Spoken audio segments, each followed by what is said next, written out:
author of the story Destinies Architects.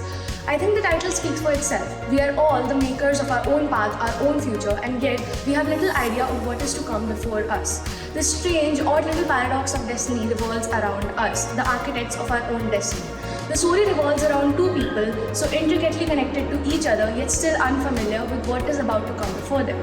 It's been a remarkable experience to be working with 14 other creative minds throughout this project and showcasing our talents through our writing skills.